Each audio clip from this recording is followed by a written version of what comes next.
Welcome back to Better Than Yesterday, a podcast brought to you by MTN Coaching. We're joined by the lovely Laura today. Hi guys. And of course myself, and we're going to be chatting all things how to beat the winter blues. And I thought today would be a good chance for me and Laura to speak.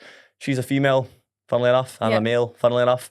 And we sort of probably have different takes and views on beating the winter blues. And by the winter blues, we just simply mean this time of the year, somewhere between November and February, people start to feel a little bit lower.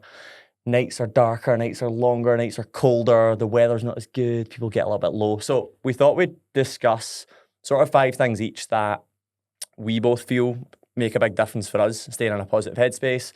And at the end, we're also going to play a game of rate it or slate it, or rate it or hate it, we'll call it, with regards to some self-care techniques. I love them all. So we're going to kick things off with Laura with her first point, and she's going to tell us what it is. We're going to dive in and discuss this. So what is something that you do on a weekly, daily basis to keep you in a good I think exercise, and obviously being coaches, that sounds so classic, but genuinely I think exercise obviously releases feel-good endorphins, makes you feel good, get yourself moving. I also think obviously in the mornings it's cold, it's dark, you don't want to get up, but your day is going to take over. I think get up and have some sort of morning movement, whether that is going for a walk or going to the gym to go for a walk or going to do a workout.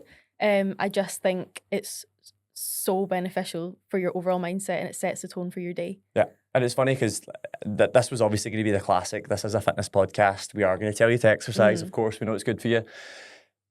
It's funny because for me, it's actually not on my list, and it's not even that high on my list. And it's not because I don't think it's important. I think it's massively important. For me, it's just something that's so ingrained and so habitual that it's never something that if I'm feeling low helps me, because I'm like, I do it anyway. And I think for the average person, it's exactly what they should do, because maybe people don't have the same sort of training routine or that haven't trained for as long as me. It's funny because when I seen that you'd wrote that, I was like, actually that's not one that, like, I'm never in a bad mood or feel low and I'm like, right, I'm gonna go and train. It actually doesn't change my mood that much. There's so many other things for me. And again, these are all person to person. That's why we want to kind of have this conversation. But I mean, exercise for everyone on the most part is going to make you feel better. I think just that sort of striving towards a fitness related goal, cool, it's a big thing, but generally just moving your body, like you said, endorphins, whatever else. Do you think then morning training is much better this time of the year? Well, strangely, the past 2 nights I've trained at nighttime, and I never do that. But I would say the morning, getting a session in the morning is before your work day takes over. Like you end up having to stay late at work or whatever, and I just think it sets the tone for the day. For example, when I was teaching, I would get up and go at like 6 to 7, and I knew that I was then more patient throughout the day. But yeah, I just think it's so important, and like you say, it's just something that's so normal to us.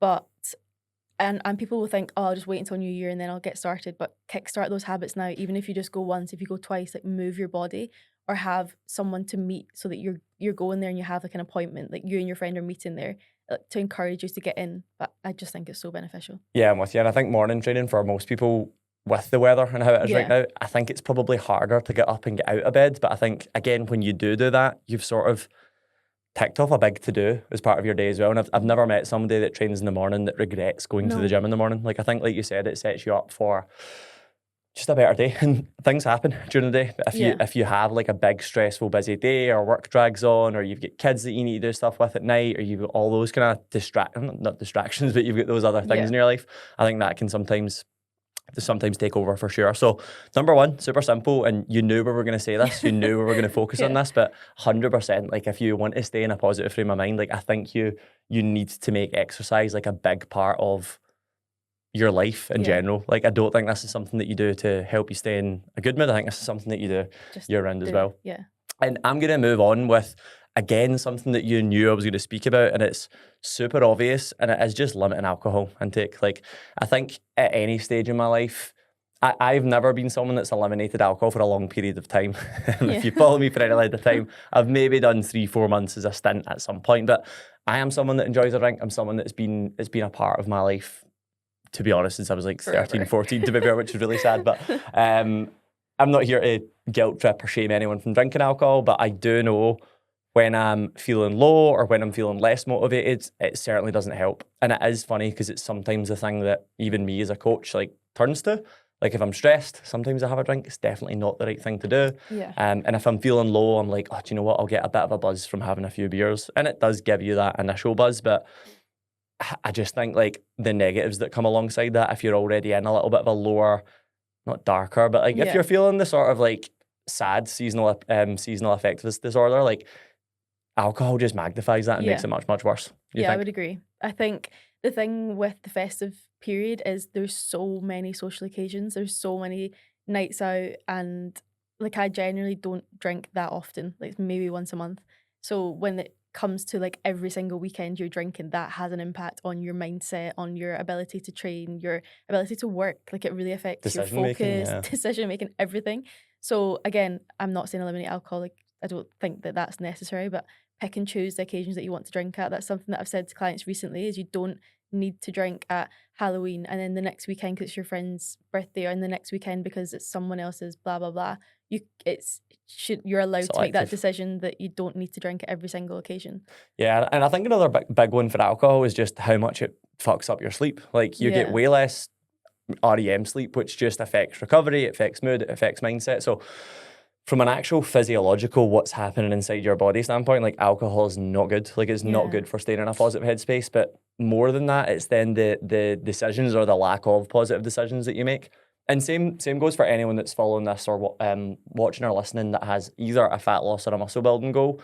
A lot of people think like, oh, I know there's lots of calories in alcohol. And to be honest, like there is in beers and cocktails and things like that. But more than that, it's not the calories and alcohol that have a negative effect. It's the decisions that you make surrounding alcohol, whether that's the classic kebab on the way home or whether it's just not eating right the next day. So I think in general, if you are looking to stay in a positive frame of mind and you're looking to be more motivated, have a little bit of get up and go at a time of the year when it's harder, you don't need to eliminate, although I think it would help. But I think certainly... You're not eliminating. I'm not eliminating. I think certainly moderating. I've actually got quite a lot of social plans over the next 8 weeks, to be fair.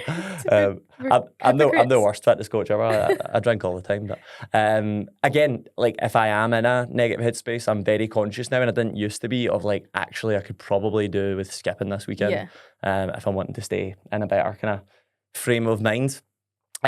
Your next point sort of relates to nutrition, so take us there. Yeah, so I was like, we obviously had to think about a few different things, and obviously mine's coming at quite coach focused just now. But I think nutrition wise, I used to be all or nothing. Like my mindset towards eating was very all or nothing. I was either good or I was being bad, and when it came to Christmas time, it's like, even when I was a teacher, there's like celebrations in the office or there's heroes, and I would just think, oh, well, there's only 8 weeks left. Like I may as well just continue to eat rubbish, and there's no need to do that. And I always think, for example, at the cinema, there's pick and mixes and everything that you don't actually, who needs to go to the cinema and have like a massive bag? You don't need that. Yeah, you wouldn't sit at home and have like 3 bags, or maybe you would. Yeah, I would. Sometimes I would, but there's no need to do that. So don't just write off a full 2 months because, oh, Christmas is coming, I'll start next year. There's no need to do that. It's not beneficial at all. Yeah, I mean, it's November right now upon recording this, and like Laura said, most people get a kickstart in January and they're really going to have some get up and go and be positive and motivated and whatever else. But again, similar with alcohol, it's not saying that you can't enjoy things and you can't include things that you love within your diet, but like there is still 2 months left of the year. Like you get the full of November, the full of December. Eating like a dickhead is not going to make you feel any better. Yeah. And I think actually, if anything, there is going to be periods, Christmas, Boxing Day, your Christmas night out, like there's going to be periods where you eat and drink a lot more anyway. And I think trying to plan them a little bit more appropriately and eating well surrounding that, it actually makes you enjoy them way fucking more. Yeah. Like I've been pretty strict with my diet in the past, in November and December.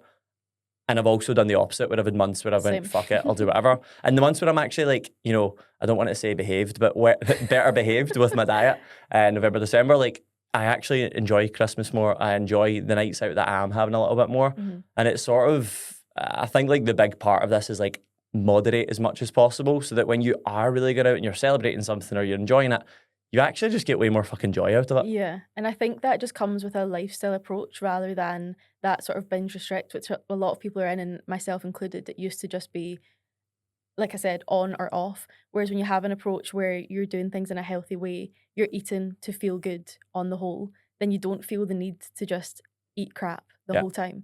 and you can factor it in and have things in moderation, and then you feel so much better. Like when you eat rubbish, you feel rubbish. Yeah. That's just a fact. And I'm very guilty of not hitting home that point a lot. Like if you follow me across the last 12 years of posting content, I am very big on flexible dieting, which is like 80% of your nutrition's whole foods, 20% is fun foods.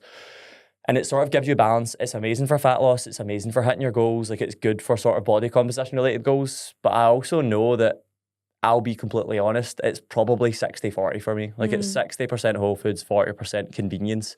But I also know that when I do have periods where I eat way more whole foods, I eat more steak, I eat more eggs, I eat more salmon, I use more olive oil, avocado, like healthy fats, single ingredient foods, like I feel way, way better.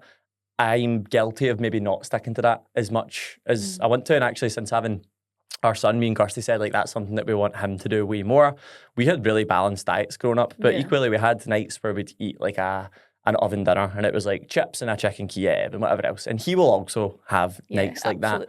But we're, both super health conscious. It's something that I want to do with my son, is like be really health conscious with food.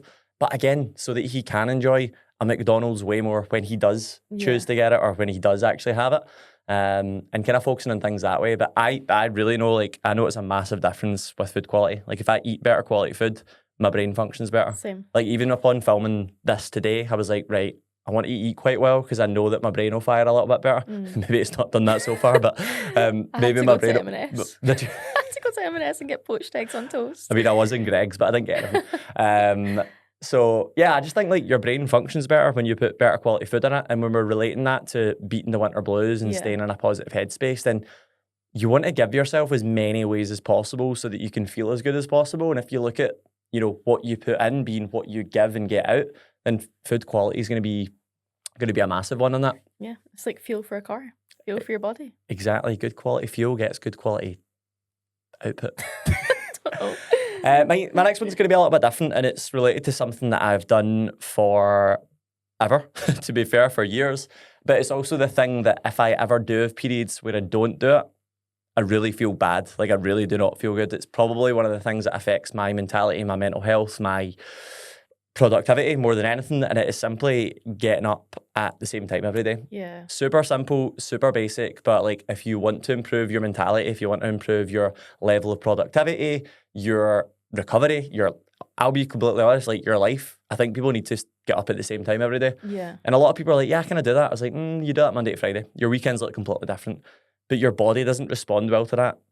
I very rarely need an alarm, and even before having my son, I very rarely, I set an alarm, but I very rarely like woke up with my alarm. My body's in such a routine, my circadian rhythm is sort of adjusted to be like, David gets up somewhere between 4:45 and 5:30. And I sort of just got up in that time. And we've both spoke about this before, and part of it is the sort of toxic productivity. Like if I don't have a good start to my day, I really struggle to have a good end of my day. Yeah. And I'd love to change that. And I think I'm better than I used to be. Yeah. Like I used to very much be like, if I'm not at my laptop by 6, the rest of my day is going to shit. I'm the same. And you were similar. Got better at it.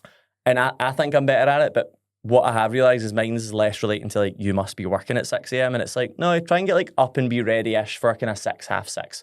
And I need to be way more flexible now with having Harrison. But I think for me, like anytime that I'm low in life, for whatever reason, I want to sleep in and I want to stay in bed and I want to lie in bed. And if I actually look at the happiest periods of my life, the most productive, the most on the ball, the most positive and upbeat, it's actually times that I'm super routine and I'm getting up at the same time. So one thing that I do, because like we all go through low periods, and November is almost always one that hits me. It's not yet, although it's only the 5th. I will be like, I'll force myself to try and get up. It's the one thing that I know starts to slip when I'm not in a good headspace. And it's the one thing that if I'm trying to get back in a good headspace, I'm like, nah, just get up at the same time, get up at the same time. It doesn't matter if it's Wednesday or Sunday, get up at the same time. Thoughts? Yeah, I think it's something that comes up a lot with clients is poor sleep. Like poor sleep, and also just either sleeping in or wanting to be a morning person and they're not a morning person. And I don't think you necessarily need to be a morning person. Some people operate better at nighttime. I've always been a morning person. Like I've always been that kid at sleepover that was up, like text my mum, like, can you pick me up? Because everyone's going to sleep till 11. So it's not been something that I've consciously tried to do. But I think being in some sort of routine, I'm the same across the weekends. I still wake up really, really early, which can be annoying. If I've been out late, I still naturally wake up at like 6. But I think it's good to have that routine. And even if you think about, for example, if you have a job and then you're like on your holidays, sleeping in, sometimes you need the sleep. Like you need to More catch up recovery. on the Yeah. sleep and for recovery. But when you wake up and it's like the afternoon and your day's set backwards, it just doesn't make you feel good. Yeah. I don't think. And I mean, I've coached, I don't know, 1,000 people directly across the last few years, and a recurring theme is like, yeah, no, but you're just a morning person, or like you find it easy to get up early. And I do, because I've done it for 11 years. Yeah. Like I've been personal training since I was 19. I'm 31 now. Like I have done it since that age. And even before that, I worked in a job that required me to get up early. So I've always done it. So I've got the habit, I've got the routine. And if you're someone that can't get up or doesn't get up early, the easiest way to build that routine, it takes a week. Yeah. It takes a week of you forcing yourself to go to bed earlier than you would, so that you naturally wake up earlier. Like I speak to a lot of people that are like, I just could never get up at 5. I'm like, yeah, but you go to bed at midnight. Yeah. So like I It's couldn't get up relative. at 5. Like I go to my bed even since having my son. Like me and Kirsty try and go to bed somewhere between 9 and 11 now, which is a little bit less sleep than I used to get. But like if I was trying to get myself to force myself to get up at 4, half 4, 5, 6, whatever time that was earlier for me, I would just go to bed earlier. Yeah. And a lot of people are like, oh, I can't do that. Like that's when I watch Netflix, or that's when I, faff about, scrolling TikTok, whatever else. It's kind of like, well, you maybe just need to force yourself for a week or so, because once you're in a routine with it, you kind of are cemented in that routine. Yeah. Because I also know that if I go out and I have a few drinks and I'm a little bit hungover and I maybe sleep in and I do wake up at 9, 10, the following week, actually, I do feel a little bit out of sorts, Yeah, and I you need to feel sort of groggy. reset that routine. So that's a big one. Like for those that are watching this, like I just love to be a morning person. You kind of need to force it initially. You're not going to wake up like, oh wait, I'm a morning person now. Like Yeah. it does take a little bit of work to get into that, and that little bit of work comes from forcing yourself to go to bed earlier. Even if you're not tired, just like have the routine of lying in bed, and over time, like you will quite quickly build that routine, I think. I also think so many people, like I've done this before, where you'll spend an hour, 2 hours just on your phone, mindlessly scrolling, like achieving nothing. And something that I'll do is like, right, I'm going to put my phone away for an hour, half an hour, and I'm going to set myself up for the next day. And that's genuinely how long it takes to prep my breakfast, to have my water ready, to have my vitamins out, my clothes laid out. And I think that's another thing that can actually kind of help you for getting set up for the next day, is have everything organized. You're limiting the amount of like barriers to entry. Like you've already got your clothes out, so you're halfway there kind of thing. So you want to make it as easy as possible for yourself. And at nighttime, just tell yourself, right, I'm putting my phone away for half an hour or an hour to set myself up for the next day. And you're ready. And how strict are you with doing that? I do that most nights. I mean, I've got like my pill pack and everything all set with my vitamins, my electrolytes are there. If I'm out the house, for example, this morning I left before 6. I left everything out the night before. My water was there. I forgot my breakfast. My clothes were all packed and everything. It's like I knew exactly what to do. But if I woke up this morning at 5 and I had to run around the house, I don't like starting my day like that. Even though I was in a rush to get out. And like I'm no longer really in that rush, because with online coaching, I mostly get up and go straight on my laptop. But if I'm in a rush to get up and out, making it as easy as possible for myself to have everything organised. Yeah, that's a big thing. And like, if anyone's ever read the book Atomic Habits, it talks about trying to make habits easier. Yeah. And that's a big thing. Like, lay stuff out the night before, have your breakfast prepped, have things like that sorted and ready to go. Like, it can be simple things. Like, actually, for people that drive petrol cars, like, make sure your car's filled with petrol so you're not rushed about the next day. Like, there are simple things like that just make your next day that a little bit easier. And one thing Laura touched on there before we move on to Laura's next point is like screen time. Screen time, and I don't think we've got this noted down anywhere, but for me, that's been one of the biggest things for, one, connecting more with my partner, and two, to be honest, connecting more with myself, as fucking hippy dippy as that sounds, but spending less time consuming other people's lives on social media and spending more time living my life has been instrumental to staying in a good headspace. Like, I went through a period when I was building MTN to, like when I was really like grinding on the day-to-day stuff, and I was on my phone for, like, my screen time was wild, like wild, and it wasn't productive. It was like scrolling shit on Instagram, and it was me making myself feel like I was doing something. And I think, do you know what, actually, Dave, the rapper, he's got a new album out, totally bit of a random tangent, but he's got a line in his rap song that's something like, Can you sing it? I could rap it. Everyone's trying to make content, but no one's content. And I was like, that's class. Yeah. And it's so true. Everyone's trying to be a content creator or consume content, and you're like looking at all this stuff, but like it's kind of led to no one being content with their own life. Yeah. And there's a point that we've not actually got today is, you know, most of your stress and overwhelm and sadness is actually coming from the fact that you're viewing other people's lives and you're thinking that yours is fuck all like theirs. When in reality, you don't know their reality. You don't know their reality. Some of the happiest people that you see on social media have got a lot going on behind the scenes that you don't know. The people with the businesses that you aspire for, I can guarantee they work for longer, harder hours than you perhaps want. The people with the bodies that you aspire for, have you looked at what they actually have done or do to get there? And even the people with the happy family, the perfect partner, like everyone fucking argues. Like everyone's got shit going on behind the scenes. It's just rare that people post and showcase that. Yeah. And I think I've always tried my best when I'm in a good headspace. I talk about it and I tell people like, I'm happy with the things that are going on in my life right now. I'm grateful for this. I'm really happy with how this is going. But equally, like, you know, you've known me like a good few years now. Like if I'm going through a shitty time, like I tell people about it. Probably because I'm a bit of an attention-seeking bastard, but like I tell people partly, you know, maybe part of it's validation, but part of it's actually to be like, look, my life is good 80% of the time, but there's 20% that feels like shit and it's really hard. And I think that's important. And I don't think a lot of people with influence do that. Yeah. Not that I have a huge following, but I've got enough people that follow me that I think I can have a little bit of an impact with that one. Yeah, I would agree. I think for one, you never know what's going on behind the scenes in anyone's life, but also comparing your life to someone else's life, you don't know what their life is actually like. Then also like the screen time, like how often people say I've got no time, and if you were to look at your screen time, it's sky high. And it's something that I wasn't aware of until I became an online coach. I did not know what online coaching entailed, to be honest. Like I didn't realize how much work it was, obviously, until I started. I used to always be like, oh, they're just like in the gym and on their phones. But you're constantly creating content, you're constantly on your phone replying to people, you're constantly messaging, you're constantly thinking, you're constantly like catching your tail. And I didn't realize that. I used to see people talking about a digital detox or even influencers and be like, why would you need that?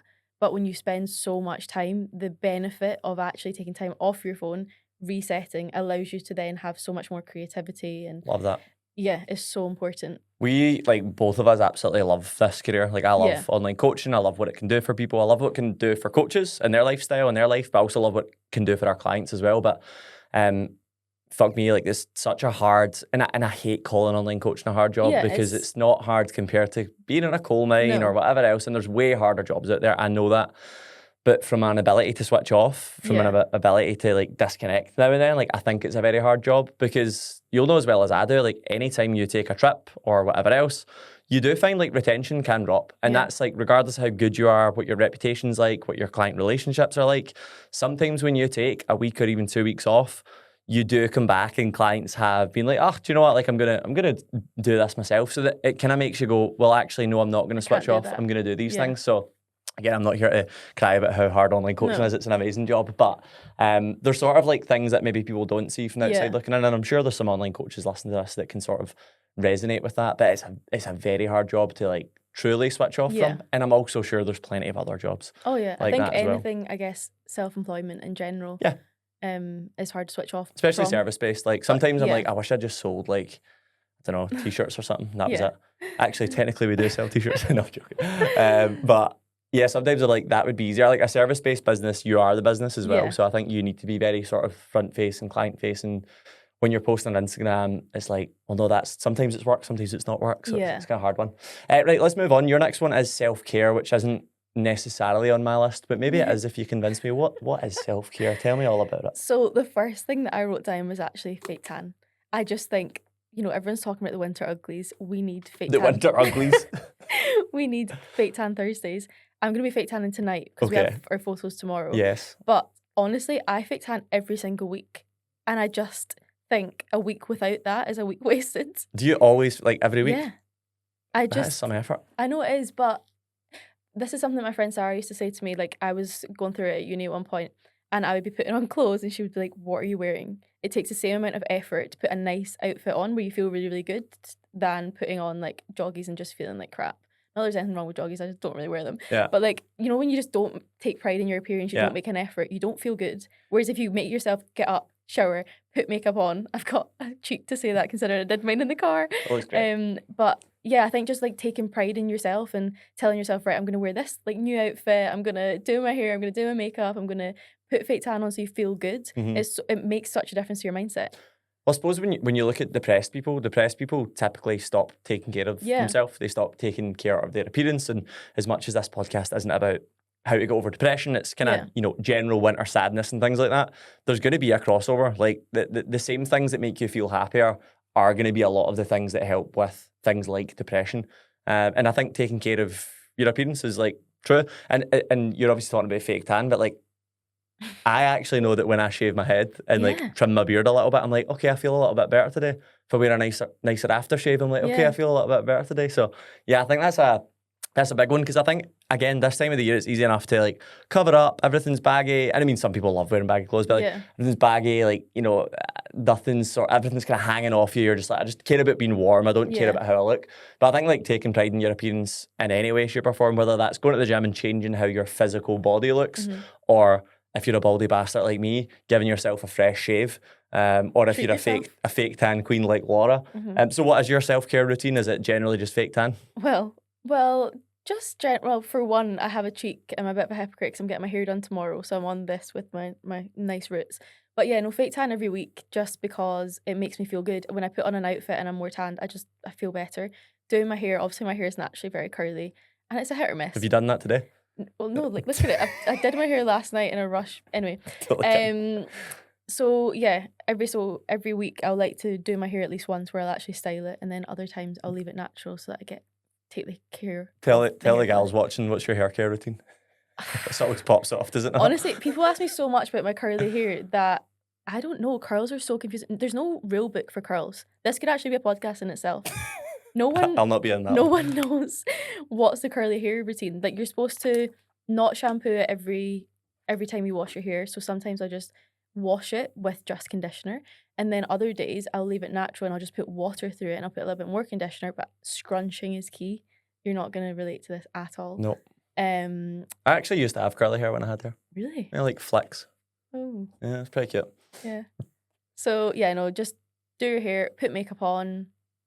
And yeah, like I said, also you can just restart your day. So sometimes if I'm feeling like absolute shit and I've been out and about, say I've walked to the shop and I've come back and I'm like, I feel like absolute crap. Restart your day, have a shower and start again. Like restart. But yeah, like that's something that my friend used to always say to me. Like she would like pick out an outfit for me because she was so stylish and I'm not. I'm wearing all black.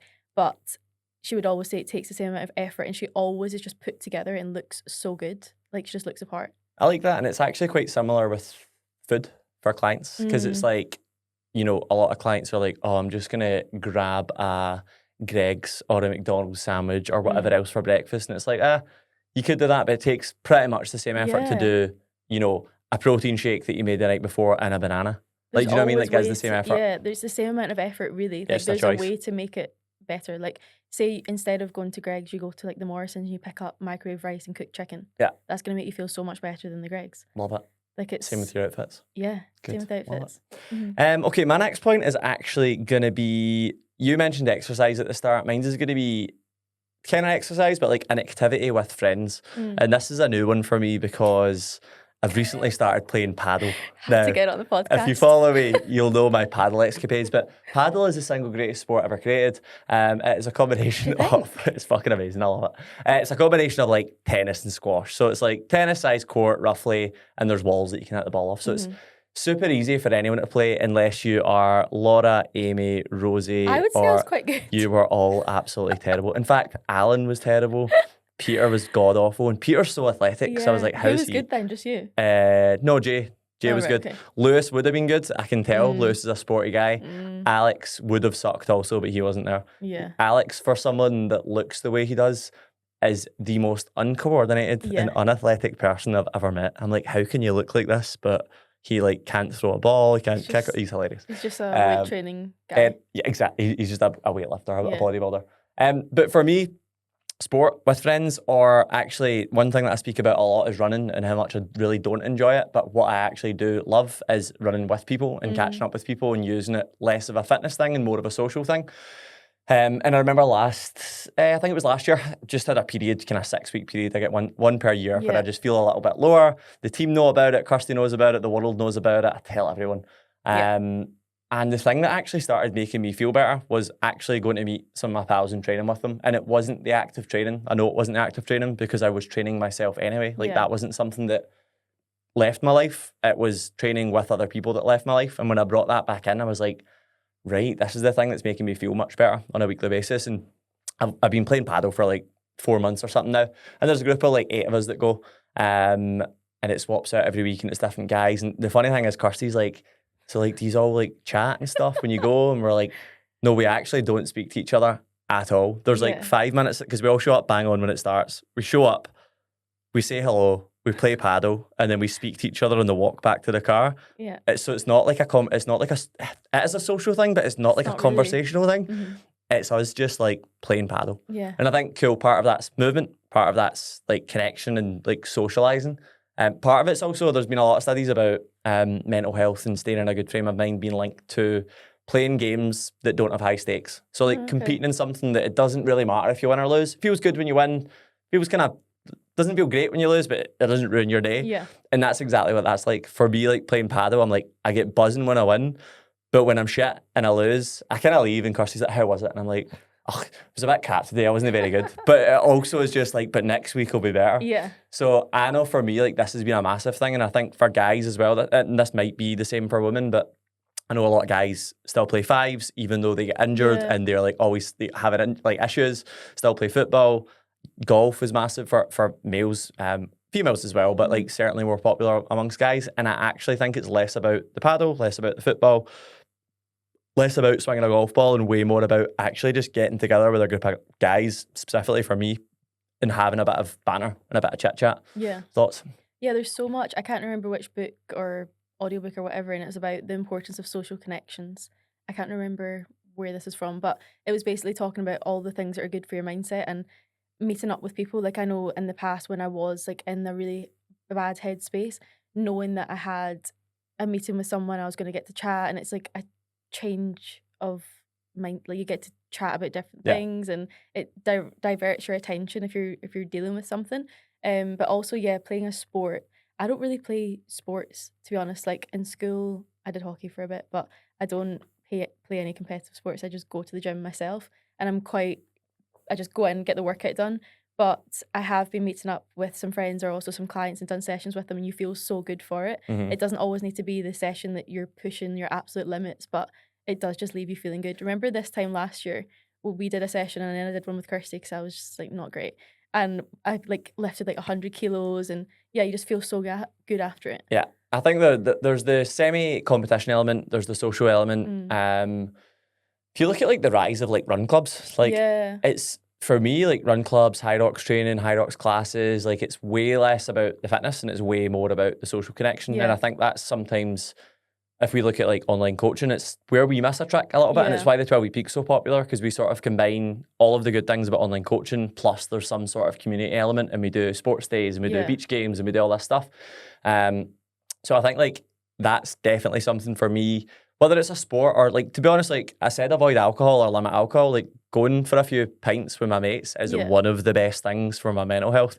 Getting absolutely blitzed and not remembering the rest of my night and doing a Laura Callahan is like not what you want to do.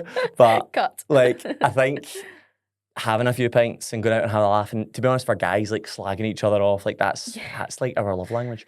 That's a massive thing for my overall sort of mentality and mental health. And I know that when I'm feeling low, I'm like, I need to get around some of the lads for me. I also think sometimes when you're in that negative headspace, the last thing you want to do is socialize. You want to cancel plans, you don't want to go for the drink, or you just want to sit in yourself. Sometimes the best thing you can do is push yourself to actually go.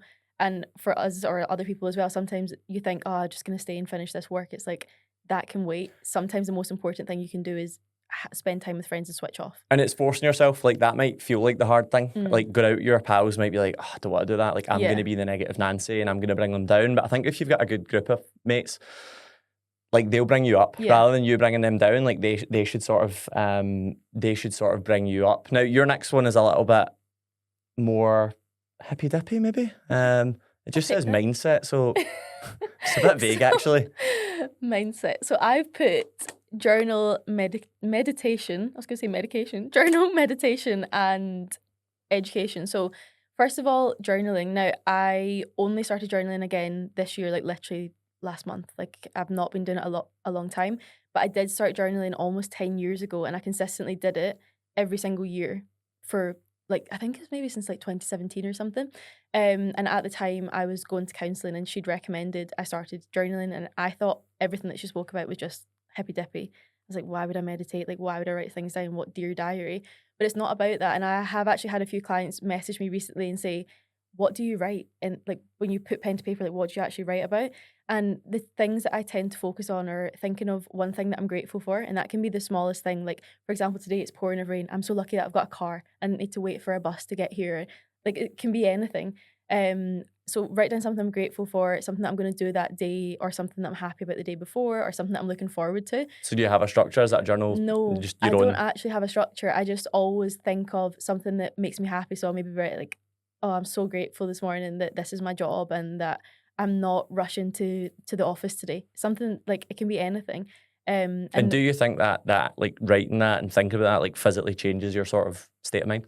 not at the moment, like not in the moment, but there's a lot of research done that the more that you think about the positives, the more that you'll see the positives. Like the more that you look for something good, the more good things happen because you're in the mindset of looking for the positive things. And I also think it can make you reflect on things. Maybe something hasn't gone well, or maybe you've had like a day where everything's been an absolute shit tip, and you're like, what's the common denominator here? Like, you can reflect on it, kind of like CBT, cognitive behavioral therapy, where you're like, okay, why did that make me cry?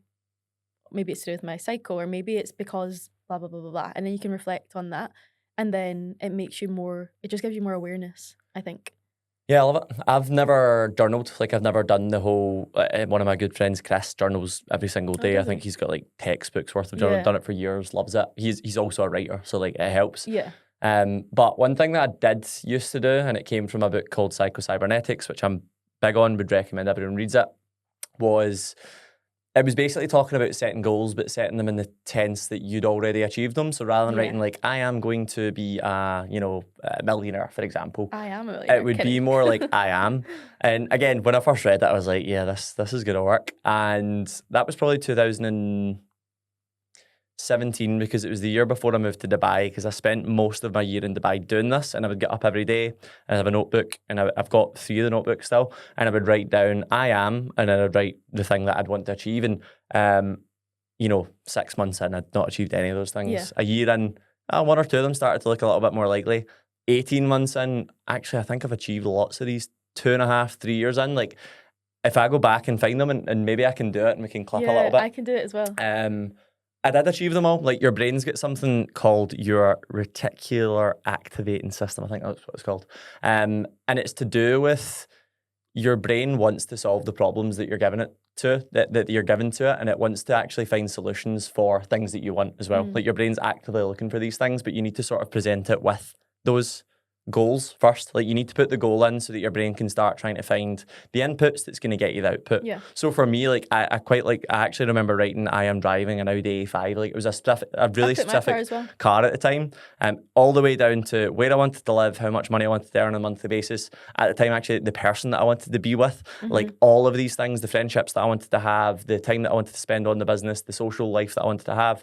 And I actually did achieve them all. And cool. Was it to do with writing down those things?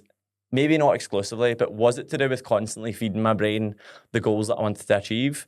100%. And it's something that I know when I'm in a little bit of a downward headspace, I'm not feeling my best. Like, goal setting's a big thing. Like, I'll sit and do. I'll be like, right, well, why do I feel like this? What am I not happy with? What needs to change? And then for me, sometimes I do get back into that habit of writing the I ams. And you know what? This podcast's prompted me to go and do it again. So I'm going to reset them, and I'm going to spend a bit of time writing my I ams, because probably got to a stage where I ticked off a lot of like my younger I ams, and now it's, I think, just having a kid, so like I'm going to have some different I ams there as well. And that actually moves me nicely into my next point. In fact, is there anything else on meditation, journaling you want to chat about? I was just going to say that I've done the same thing, and sometimes I'll call it manifestation. Like, I know we're speaking about manifesting, but you can't manifest. Like, you have to put the actions in to manifest, and it's not just like something lands in your lap. But But I've done the exact same. So it's interesting that we've both done that, where we've wrote down, where we're big on goal setting and breaking it down. It's like, okay, I want to achieve being able to drive this car, like break down the action steps to get there. You need to earn this amount, you need to work harder, you need to blah, blah, blah, blah, blah. So there's always a way to get to where you want to be. You just have to work backwards. And unless you sit and write that down, you're not going to get there. Yeah. And I think the same goes for, like, we're chatting about beating the winter blues, but you could sort of do that with, so it's reverse engineering. If you said, I want to beat the winter blues, you know, what is the winter blues is the first thing that you might need to ask. Oh, it's feeling a little bit lower. It's feeling a little bit more negative, less positive. It's like, okay, what are the things that tends to lead you feeling that way? It's like darker mornings, worse weather, more alcohol. Yeah. So you can sort of go, okay, maybe I need to change some of these things. Maybe I need to do something with my mornings. Maybe I need to spend more time outside during the day if possible, get some more fresh air. I know that alcohol makes me feel bad. Okay, maybe I need to eliminate or moderate that. So you can sort of work backwards, and that's kind of what I done when me and Laura were speaking about this podcast. I was like, well, what are the things that makes me feel good?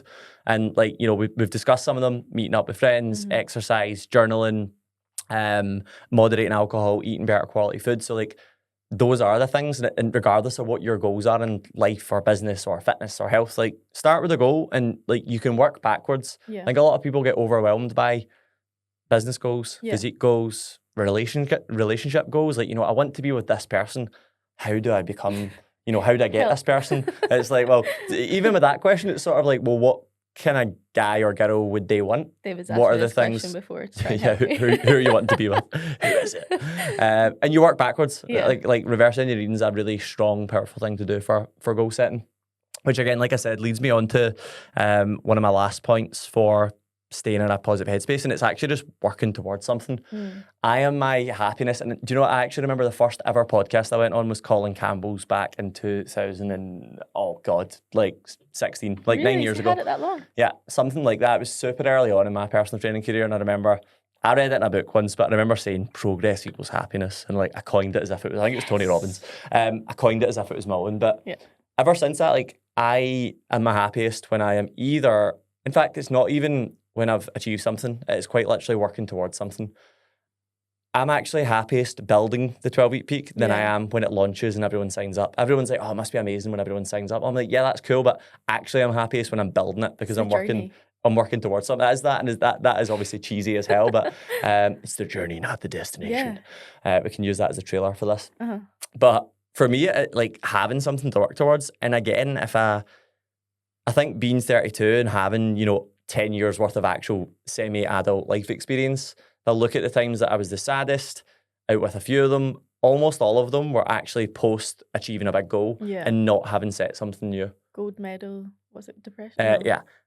Gold medal syndrome or something like that. Like, it's actually not resetting the next goal. And this is why November, December for a lot of people is a shitty time, because you're like, I've not got any goals. I'll do them in January. So you're sort of like, you don't have something to work towards. And I'm not saying that you now need to be like, right, well, I'm going to have a six-pack by Christmas, I'm going to deadlift 200 kilo, and I'm going to run a sub 20-minute 5K. You don't need to have those goals, but maybe having a goal would be useful, and maybe thinking, well, before December, I'd love to do this, and before Christmas Day, I'd love to do this. And do you know what? There's 2 months left until the end of the year. Before that happens, I'd love to have achieved these things as well. So for me, if I'm in a bad headspace, I sometimes look and I'm like, what am I working towards? And typically it's like, actually, I've not got clarity in what that is. And I think having more clarity in what you're working towards is massive. Yeah. Also, to put it into perspective, like, when I was leaving teaching, it was the October that I handed in my notice. So November and December is when I built momentum for being a coach. And, well, I started personal training in December whilst I was still teaching. Then I left the career. So I used that time so wisely to, like, set me up for the January. So there's so much that can be done in, like, an 8-week period. You don't need to just wait until the new year before you get started. How many people actually stick to their New Year's resolutions? I think it's 20%, maybe even lower, because you set yourself up for failure by not preparing, and you set unrealistic goals. Whereas if you try and get kind of a step ahead this year, this side of the year, it sets you up for January. You've already built the good habits. Maybe it's just that you've started walking more and you're cooking more home cooked meals. You don't need to start tracking your calories and going to the gym 4 times a week and blah, blah, blah, blah. Like, just set mini targets to get the ball rolling. I love this. I think people should think about what their January resolutions would have been, or maybe still will be. So think about your January resolutions and think about what things that you will need to do in January to get there. So maybe your goal, like, let's keep it fitness related. Maybe in January you're like, in 12 weeks from January, so by the end of March, I want to have a six-pack, for example. Let's leave it as that. Then think like, well, what are the things that I need to do between January, February, March to get there? And it's like, okay, I need to weight train 4 times per week. I need to hit somewhere between 10 and 15,000 steps. I need to track my calories most days. I need to hit a protein goal. I need to maximize sleep. I need to avoid and limit alcohol. So you're like, right, well, that's a lot to do in January, but it's November right now. Why don't you just think, could I do 50% of those right now and actually start building a little bit of momentum? So instead of maybe having to do 4 sessions and track every single day worth of food, maybe you could hit 2 weighted workouts a week right now. Maybe you could hit your steps 5 out of 7 days per week. Maybe you could track your food 3 out of 7 days, so that you're sort of starting to build that habit and get that ingrained, so that when January comes around, you're like, oh, actually, I'm in a pretty good space. And I think that would be so powerful for so many people watching and listening to this right now. Look forward. Most of you know what your goals are going to be roughly in January. You've got a rough idea of what you want next year to look like. And if you don't, spend some time doing that. We'll maybe do a podcast on that as well. But think about like, what can I do right now? What can I do that's going to move me closer towards that instead of fucking waiting until January? Like, it's such a stupid mentality.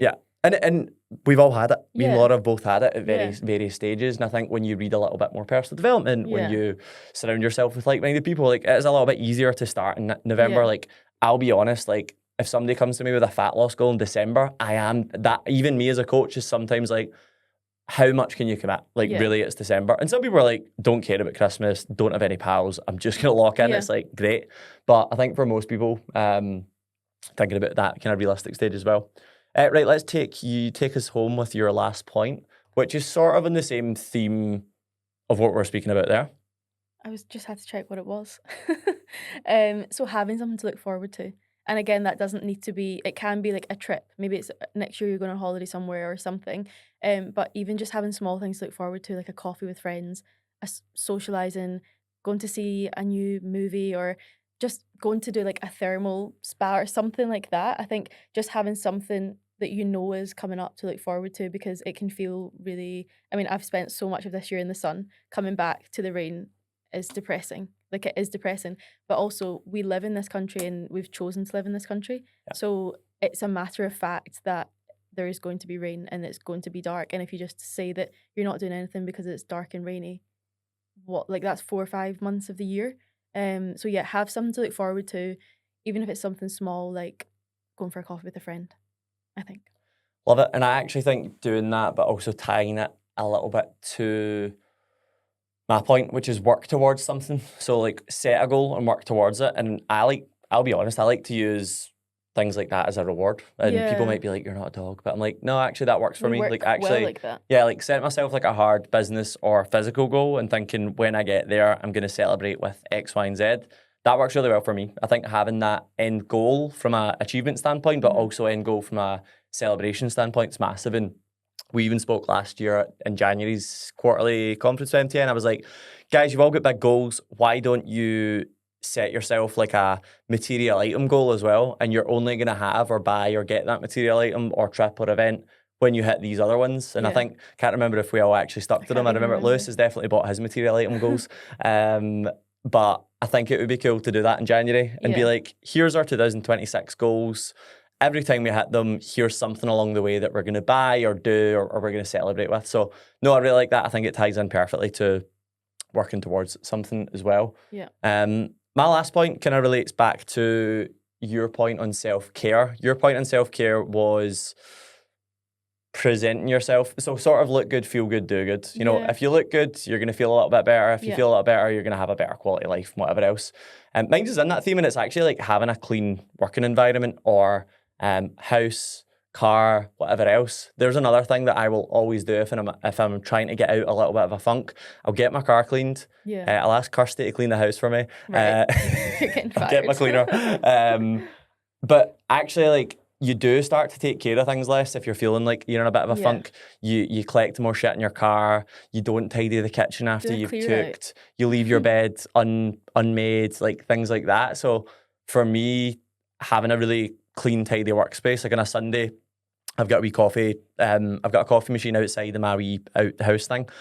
And I'll always go and tidy that and make sure it's just like pristine so that on a Monday morning, if I'm going to be working out there, get out to a nice, clean, tidy environment. And the times that I don't do that and I need to go and work in there, I'm like, you're sort of distracted by the shit that's around you. And you might think, I thought this was about beating the winter blues, so I didn't need to tidy my house. But it makes a massive difference, like tidying. Also, you touched on making your bed. There's a book about why you should make your bed. Like every single day when I wake up, the first thing I do is make my bed. And I just think it's these small little things. Like if you focus on the small things, like even, I don't know, if you make your bed the first thing in the day, you come home and your bed's made. I could not go out and come back after a day and my bed's not made. Just like look after the small things. Yeah, and again, I suppose with the bed thing, it's sort of build your day with a bit of momentum. So there's a bit of a positive. You've ticked something off. It's not hard, but it's sort of an inconvenience. Making your bed does nothing to your actual day, realistically, if you think about it. But I think the act of doing something that you said you were going to do first thing in the morning is confidence. Massive. Every time that you do something that you said you're going to do, you build confidence, and that can be as little as I'm going to make my bed, or I'm going to journal in the morning, or I'm going to have my water before I have my coffee. Like literally the smallest things, and then habit stack. Obviously, like James Clear, like the smallest things have the biggest impact. Yeah, and I think, like you said, it's build momentum, and it's like, for me, some of the happiest and most successful people are the people with the most integrity. So it's people that do what they said they were going to do. And I think it could be a simple thing as, do you know what, I've said I'm going to make my bed every day. And again, if I look at something like the 12-week peak program, the people that get the most fulfillment out of that are the people that stick to it the most, not the people that get the best result. Because some people were in shape and they get in better shape. And cool, they're happy and they done great and they feel good. But the people for me that actually get the most out of any of our programs that we do aren't necessarily those with the best six-pack. They're not those that got the leanest. They're not those that lost the most fat. They're those that stuck to everything that they said they were going to stick to. So it's a massive thing as well. And that can be as simple as making your bed or working in a little bit of a tidier headspace. Right, we're going to finish off this podcast with a little bit of a game called Rate It or Slate It. Right. Now, most of these are fairly positive, but I want to get a little bit of a 30-second insight, whether you rate it, whether you hate it, whether you slate it, based on beating the winter blues. Okay, so we're just saying rate or hate and then developing why. Quick why on it. Okay. Cool. Right. So we're going to start things off with having a bath. Absolutely hate. Do you? I don't have baths. I find it, I can't relax. So no showers all the way, no baths. I don't find a bath relaxing, no. So you're a hate it, I'm a rate it, I love a bath. Really? And I actually appreciate a bath way more than ever since having my son because I never fucking get one. Yeah. I can sit in one forever. No. I'll shower after it because I do feel dirty after having a bath. If I am to have a bath, I will then shower. Like the bath's not for getting clean. No, the bath for me is for relaxing. Yeah, but I struggle to sit. And it's one of the only places I can read. So like I can sit and read in a bath for like 40 minutes. I can read in bed or Okay, let's go cold showers on the same theme. I would say I'm not rate or hate. Like I would have a cold shower, but I don't feel like it's a necessity. You know, people are like, oh, you need to start your day with a cold shower. I don't mind it, but I just wouldn't consistently do it. If I wake up and I'm cold, then I'm not gonna really want to put myself into a freezing cold shower. And doing something hard sets your tone for the day, but I don't feel like the need to do it. What about you? I'm gonna go hate. I've done it for quite a long time when it was popular and it was a cool thing and it was something to talk about. And I don't do it now and I don't feel any difference. Yeah. I do a cold dip doing that and coming out, you're like, oh my God, like quite energized, especially if you've done it with a group of people. So I'm going to give that a rate. Cold shower for me, for mental health and whatever else, I'm going to go with hate it. Journaling. Love. Rate. I'm going to go rate, even though I don't do it. I think there's enough evidence and it's super popular and I know a lot of successful people that do it. So I'm going to go with that. What about yoga? Rate, but I don't do it enough. I do like it, but I don't prioritize it, to be honest. I'm going to go hate because I'm the most impatient human and spending time sat in one position. I know there's different types of yoga that you don't need to do that, but any yoga class I've ever done, I've left being like, I done Bikram yoga once, was that the hot one? Hot one, I actually quite like that. Probably because it was just uncomfortable and I like the sort of uncomfortableness of it. Let's go therapy. Rate. Right. I've started going back to therapy again, like last month or 2 months ago, and I've spoken to so many people about it because, well, for one, I think it translates into coaching a bit because there's so many things that are about psychology and how we work, and I think everyone would benefit from going to therapy. You don't need to have had.